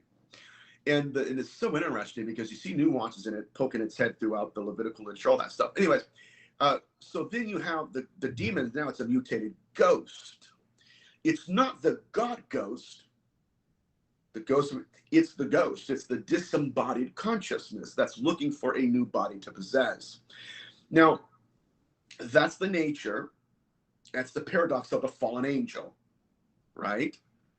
It's both. It's not either or. It's fallen and it's an angel. The angel part of it is the disincarnate. The fallen part of it is what it used to be. This is why Hebrew linguistics, and I'll shut up about this, we can move on. In Hebrew linguistics, prior to the 1st century, they called it an unclean spirit. Puma, ruah. In ruah, in Hebrew, it means to inhale life through the nostrils. Now, this is what theologians cannot even articulate. Angels, as what we know them in the first 21st century, they never breathed life in the nostrils, did they? That's a creation narrative in Genesis, and that means they were formerly human. God breathed life in the nostrils of Adam. So the idea of a demon and fallen angel, what we're dealing with now are entities that are disembodied, and what they want to have is a new body. And so what they were doing is they were taking women,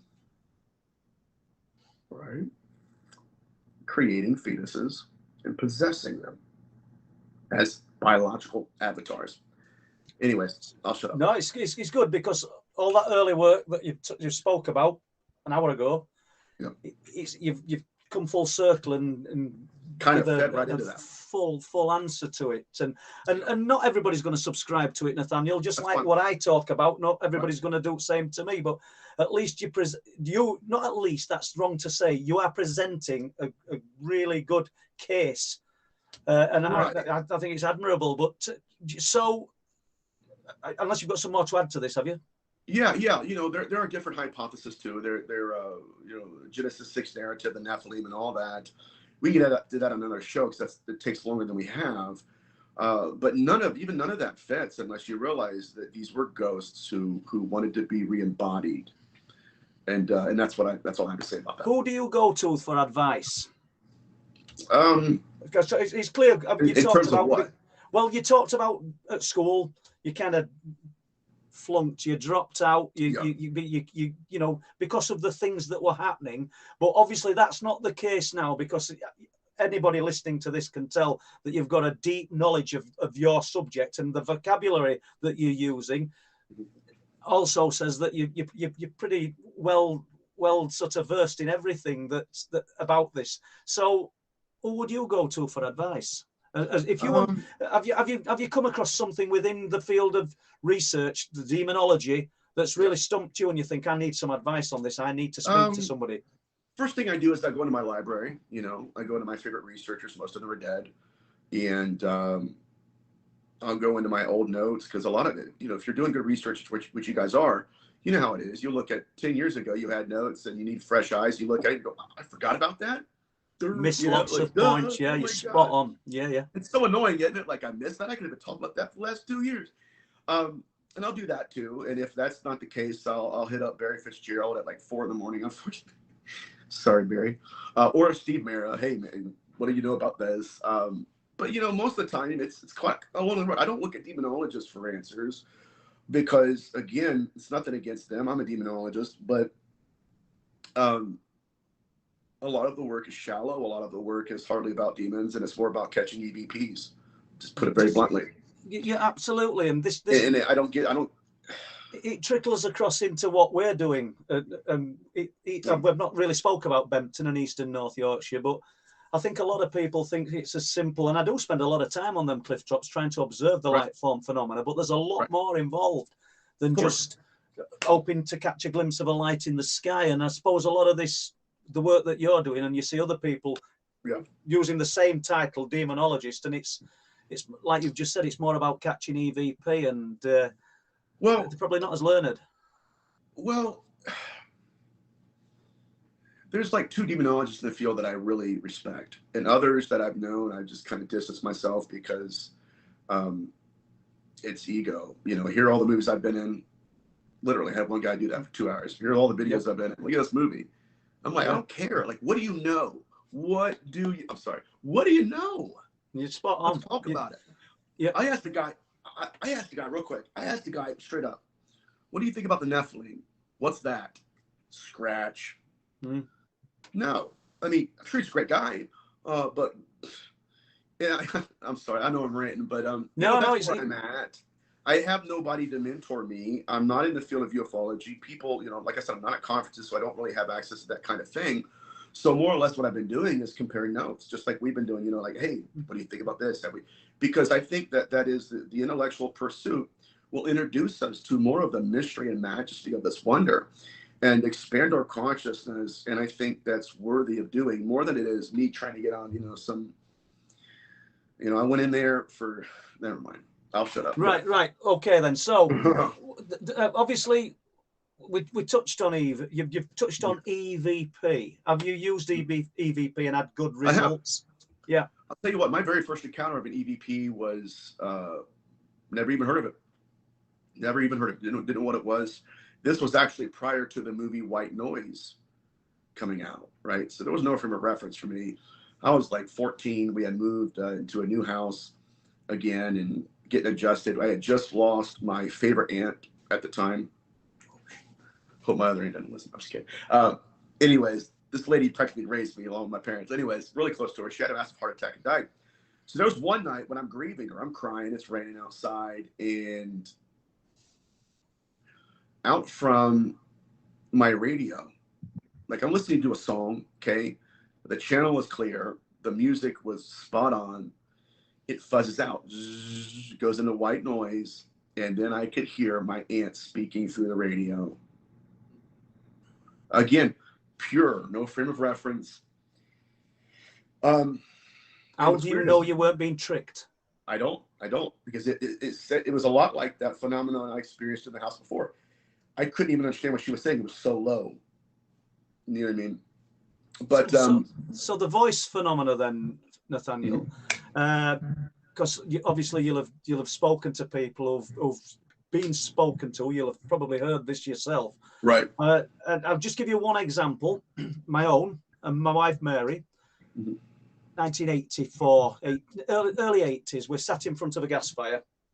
There's a program on TV. I don't think you'll have ever watched it, called Faulty Towers. I know a lot of our UK people will have watched it. My mum and dad have just gone to the pub for a beer, and we're sat there, TV on, gas fire, that far apart, and I'm 19, she's 20. I says, "Shall we go upstairs then?" Yeah, that's the exact words, and a voice between us both just went, "Why?" Wow. She looked at me. I looked at her. We didn't go upstairs. It chilled us, and we I don't mean we always talk about it, but it comes up on times. There were no getting away from what we heard. What was that? No idea. Okay. It's anomalous. That it is truly anomalous. Now, there are cases where it doesn't really matter what we're dealing with. They do the same thing. So whatever, I'm just going to give you some case studies where, children have been woken up in the middle of the night and they hear their mother's voice calling them, and they can understand it. It's not like what I experienced where it was so low I didn't understand it. No, it was audible. And then they walk out and it's not their mother. It's the being. So outside of cases where they use voices like that as bait to pull someone in to interact, I'm not sure what's really going on. I mean, I've heard stories like that where a disembodied voice comes out and it's not through a person, it's just there. And I don't know what to make of that. It was clear as day, and it was just one word. I wrote about it in Night People. I call it the mighty why, because it had such an effect. Just one word, why. It was just so strange. So jumping from that then, because we've got probably 20 minutes left, and Les might want to get a few more questions in, but in 5 minutes or 10 minutes or so. The cryptid phenomena, what knowledge do you have of the cryptids, and what do you think they are, and are they presenting to us in another guise as from something else? In your opinion? Let me say this real quick, because I used to have no opinion about cryptids, right? I had no idea. It was kind of out of my peripheral, so I was like, I shouldn't even have an opinion. I don't know anything. But I will say this: the phenomenon often lays groundwork for itself, and then later on in history, in the future, rather, it'll do something. It'll slip up, and you'll be like, "Wait a minute, is that what you've been doing the whole time?" Right? If you look at the Skinwalker Ranch, and I know people have their issues with it, but I know researchers that have been there, so there's real phenomena occurring. But if you look at the individual, his last name was Axelrod, his first name is not out there, but Axelrod comes from the Pentagon, and he shows up and he's doing research on the Skinwalker Ranch, and he leaves. He was there for a couple of hours, leaves. On his way home, his wife is calling him frantic. And he's like, "What's going on?" And she said, "There was a wolf man outside of our house staring at me and the children." Now, the phenomenon employed a cryptid to basically suggest to Axelrod, you're getting too close. I don't really, the only hypothesis I can think of is that when, you know where I'm going with this, is that where people are out somewhere they shouldn't be, or the phenomenon doesn't want them to be, and they manifest something as a defense mechanism, just like they did with, it's called the hitchhiker effect. Do you know, you're so kind of on the money with my way of thinking, because me and Les have made the documentary Wolfland. It's about people's encounters with cryptids and strange creatures, East and North Yorkshire here in the UK. And some of the locations, not all of them, but some of the locations, particularly on these cliff tops, where not far from me, it couldn't support anything like that. There'd be carnage. And it does make you wonder, because there's a lot of UFO reports from that area. There's a lot of other, it's multi-phenomena, and it makes you wonder if things are appearing in different guises to people, presenting in different guises to people, similar to what you were talking about earlier in this conversation. I talked to Paulino a couple of years, about 2 or 3 years ago. You guys are familiar with Paul, right? Paulino? I'm not. Yeah, I live in a little bubble. Really cool, really good researcher, really cool guy. But we were talking on his show, and he was a part of what's called the Bridgeport Poltergeist case. It's Bridgeport, Connecticut, and just fascinating case. I mean, manifestations everywhere. But he told me something that stuck with me, and I think it'll resonate with you and your listeners. He said the scariest aspect of that entire case was not the apparitions or, you know, the stench or anything like that. He said it was when the refrigerator levitated off the ground. Right. And he said the reason it was terrifying is because, you know, we're used to being scared. We're not used to things fitting into our reality that shouldn't fit. And I think that's much of the nature of the cryptid, right? I'm here because I shouldn't be here, and I want you to know that. It's, you know, it's not appearing as a man or something. It's appearing as something that shouldn't belong. And it's fear-based as well. I've yet to hear anybody who's seen one of these things that's had a good experience. Correct. It doesn't fit our reality, you know. Wolves aren't bipedal. Makes no sense at all what's going on, and that's the whole point. They're not, are they? No. But I've got your attention. You're too close.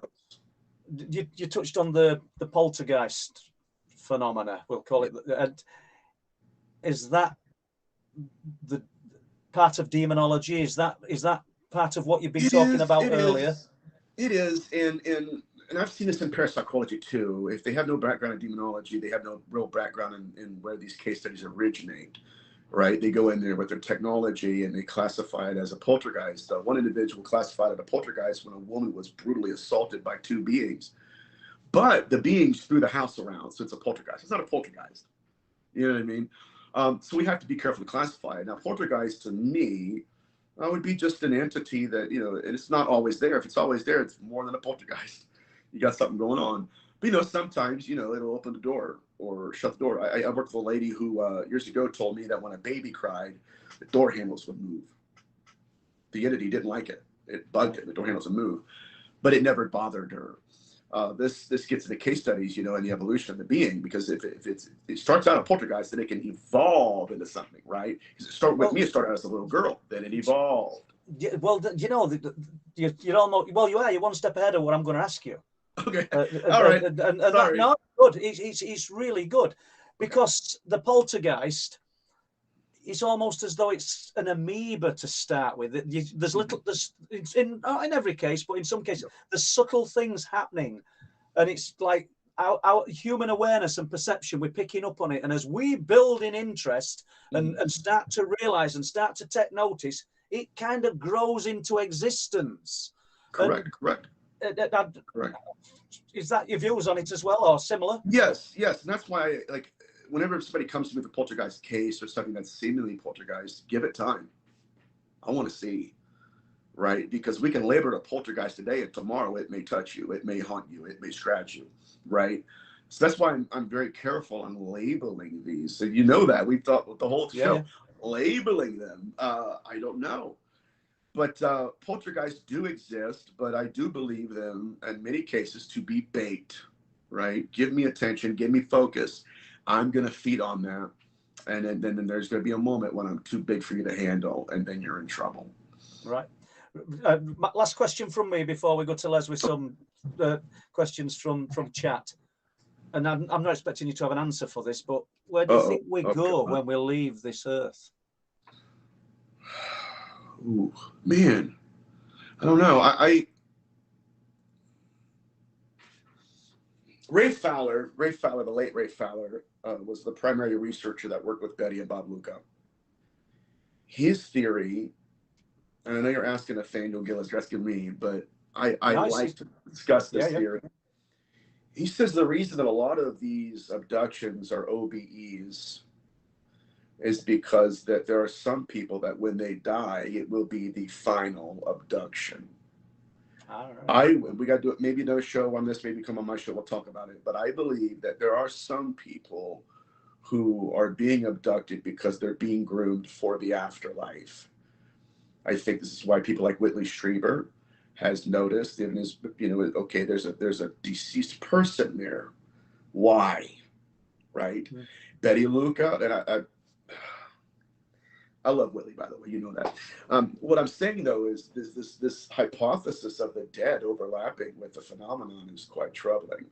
I'll give you a case in point. Betty Luca was pulled out of her body in the middle of the night. Literally, they peeled her consciousness, her apparition out. And what's more alarming is that they trained her soul how to fly the craft. They did not train her for muscle memory. They trained her soul. Now, if it's the soul that they're training, then is it the soul they're after? Mm-hmm. And is it possible that these are the soul hunters who there are some people when they die, they're waiting for them? Frightening. It's frightening concept, isn't it? Frightening thought. Because they're mentoring consciousness. Mm. And that can't be a good thing for us. No, it is a frightening thought. So, on that note, I shall go to Les and see if we've got just over 10 minutes. So, time to fit some questions in. This would be great. Thank you. And I've thoroughly enjoyed it, Nathaniel. Thank you. Thank you, Paul. Thank you for having me on. Well, fascinating so far. And thanks, Nathaniel, for coming onto the show. Thank you. I've got to say, first of all, thanks for Lee Roscoe for sending the super chat through. Thank you. And Lee, you're a great supporter of the show, and thanks for that. I've got a question from Patricia Adams-Wright. Hi, Pat. How did you escape the attachment, Nathaniel, or did you? So going back to what you was going through when you was 8 years of age. So I don't even say tired. I got into an existential stupor. Like, I was a disassociated from my parents.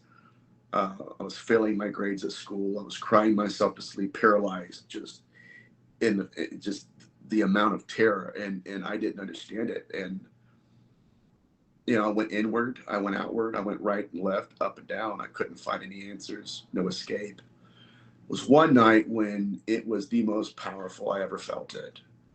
I mean, it was like consciousness drenched the whole room, and I am pushed up against the corner of the room in the fetal position. I started crying, and I'm not saying this works for everybody. Sometimes it doesn't, sometimes it makes it worse. But I just looked at it and I said, God, don't ask me. I don't know. I just said, God, I don't know what this is. And I have no idea why it wants me so badly. But I can't do this anymore. Like, it's killing me. Like, I'm losing weight. I'm not eating. I'm not sleeping. Like, it's killing me. I've got to have some help. And just like it showed up, it dissolved smaller, smaller, smaller, and smaller. And now it's just like Paul was talking about. When you've, at least me now, there's an immunity. And now, like, when I've counseled 16-year-olds with families on the phone, hey, we don't know what's going on with our daughter. I had one case study like that, friend of the family, what's going on? And I'm talking, guys, I'm talking about a 45-minute phone call, and I don't get a lick of inspiration. I don't feel nothing up until when I'm about to hang up. You know what? I don't know what's going on. And all of a sudden, this is a true story. That same old entity, I got chills, that I experienced in my youth, walked by and I felt it brush my arm and I got it. I said, it's suicide, isn't it? Are you wanting to commit? And when I did, the stone cold sober 16-year-old, fine, I can take on the world, snapped, bawling her eyes out. And again, right, I recognize that spirit. Why? Because I went through it. It wanted me just like it wanted her. And there's a theory that what you have conquered, you have authority over. Yeah. Well, I think you've answered that one. Thank you, Les. Yeah, Tony Smith. Tony Smith is asking. It's a two-part question. The first part I know you've mostly covered, Nathaniel, but I'll read it all out. Can you explain what demons actually are? And the second part to that is, what is the purpose of a demonologist? To interpret the phenomenon. Now, I was told early on in my career that demonologists worship demons. And what does a proctologist worship, mind you? Right? But that's what I was called. And so a purpose of a demonologist is to study demons and ancient manifestations of them. If we can interpret the phenomenon, perhaps we can understand it and help others that are experiencing it. So that's the purpose of demonologist. What is a demon? Well, it depends on who you're asking. If you ask a Catholic priest, it's a fallen angel that is a fallen angel. It wants to kill the image of God. That's their tradition. If you ask a Kabbalistic exorcist, at least some of them are deceased people who are using, this is interesting too, it gets back to what we're talking about, using the female to be reborn. It's called the impregnation of the dead in the bodies of the living, which is exactly what I think the hybridization program is. But it varies in different traditions. But to me, I believe, looking at my research into case studies throughout history, I believe we're dealing with a malevolent species of consciousness, who many of which are formerly human. That's my definition. We get into culture of it. Oh, yeah. And I'm just going to get a quick question here from myself. And I know we're bound by YouTube's terms and conditions here, so I've got to be careful what I say. Oh, well done, but in general, Nathaniel, do you think demons are controlling what's going on in the world now globally, as we see things do a dramatic shift? Is a dramatic change going on? Is it run by demons? Yes, but I think that, see, these things can influence certain events, but the event itself is not really what they're after. Okay. Now, this gets into many case studies of how they'll abduct the soul. They will distract the body to extract the soul. So even though the distraction is influenced by them, it's not really what they're doing. That's not really what they're wanting to do. It's just a facade for them to hide behind, right? And so I deal with a lot of people, okay, there's certain events and everything, and sure, they're involved in it. But meanwhile, what they're really doing is walk in the middle of children's homes at the middle of the night. That's what they're really wanting to do. And I fear, and I deal with this in my own family sometimes, if we focus on what's most visual or visible to us, right? We lose sight of the real picture. We lose sight of the real picture. Exactly right. And he doesn't have to, they don't have to destroy us if they can distract us. And so that's the whole point of it. If it's visible, that's not what's going on. What's really going on, right? Does that make sense? I hope I made that point well. Yeah, clear. Yeah, and I got a question from Steve-O71, and the question is it all the same entities using different ways of manifesting to different people? Mm-hmm. I know you've covered this. I believe it Yeah. Personally. And obviously, Barry Fitzgerald, the deceptions of God and men. But I think that the deeper you get into this research, it's like, it's not My Dear Aunt Edna there. I mean, it could be, but most likely it's not. And then I had a case where a lady called on Jesus in the middle of an abduction. Jesus manifested to her, but it was the ahistorical version. It wasn't that Jewish rabbi. It was a Swedish Presbyterian version who never existed, but it existed in her mind. And So once again, it's presenting as what she wants. Right. Yeah. And watch this. It will adjust itself. Holy crap, guys. It's self-recognized. That's chilling. It's like a program that updates. Oh, okay, update. Now that's who I am to you. So yeah, I can go on and on with that. Yeah, no. We'll take another question because we've got 5 minutes or just under. Just before you get to it, the information I've been sent this week in the form of letters and other bits and bats. Thank you very much. And I've got some fabulous emails all into folders. I am working on them. I'm getting up at 5 a.m.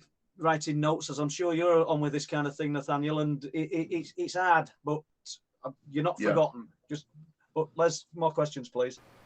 Yeah, just a reminder, Nathaniel, if you have any links to the books, if you could please send them to me, I will put them in the description box after the show. Can we get to that? I don't know, because I don't know how soon we're going to do that show again. But the remote viewers, we got to get into angel magic and the symbology. Remember all I can say, because I think we've probably got 4 minutes left, is all I can say is we want you back on, so we'll target that for the next show. Sweet. And can we fit one more question in? Are you good for that, Nathaniel? Yeah, well, of course. Excellent. Hit us with it, Les. Tino is asking, hello, Nathaniel, have you heard of the 1953 Clarita Villeneuve possession case? I've heard of it. Yes. And that's it's a it. solid answer. Heard of it, but not looked into it. I'm assuming. Sasha Christie, Sasha Christie, paranormal investigator. Missing twins without incidences of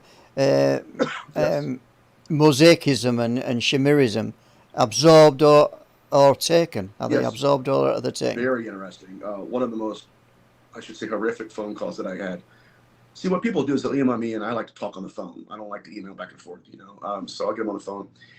It was a twin who both he and his brother were being abducted from their youth.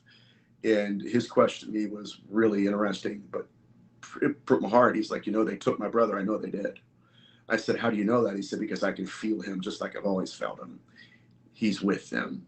Deeper than that, there is the missing twin phenomenon. Now, don't you know that a woman can have, in the same cycle, she can have she had twins, and both of them have different fathers. Think about that. Let's go even deeper. That means they're taking their own and leaving who's not, which is an implication. They know which egg they inseminated. Yeah. Oh my God. Do you? We're taking questions from chat, but do you think they're listening to everything you're saying now and everything we're saying? I do. Yeah. I 100%. I got threatened. It's been about 6 months ago now. I got threatened by 2 different experiencers, 2 hours from each other, 2 separate emails listed to 2 different shows I had done. Both of them said, my guides told me to tell you that they'll be waiting for you when you die. Frightening. It's a frightening proposition. Les, one more question, please. And then I think we can just about wrap up, can we? I think we are out of time now, guys. Okay. Well, I'd just like to say, and I'll leave it to you, Les. Nathaniel, thank you very much. Thanks for the support of everybody in chat. And I'm out of here. So over to you, Les. All right. Yeah, thank you, Nathaniel. And as I say, the offer goes out if you want to come on the show again, and we'll cover some of the topics that you didn't discuss or we didn't have time for in tonight's show. All right, guys. You guys have a good night, all right? Take care, yeah, so let's have a look. We're in there, yeah. I think we're in. Yeah, Nathaniel left us early there. And right, thank you for joining the show tonight. Hope you enjoyed it. Lots of interesting subjects there that I know nothing about. I will freely admit that. And I know Paul is skating around a lot of these subjects as well. So, as we said in the show, a lot of this ties in with the phenomena and the greys, and as Nathaniel picked up on the greys as well. So yeah, all interesting to me. I hope you all thought it was interesting. And I've got to say, if you want to join us next week on next week's show, we'll see you there. But thanks to everybody for coming on to the chat. Thanks for the super chat, as I mentioned earlier. Thanks for Skyflower for doing the moderating tonight. So, from the Truth Proof Towers, it's good night from us. Bye.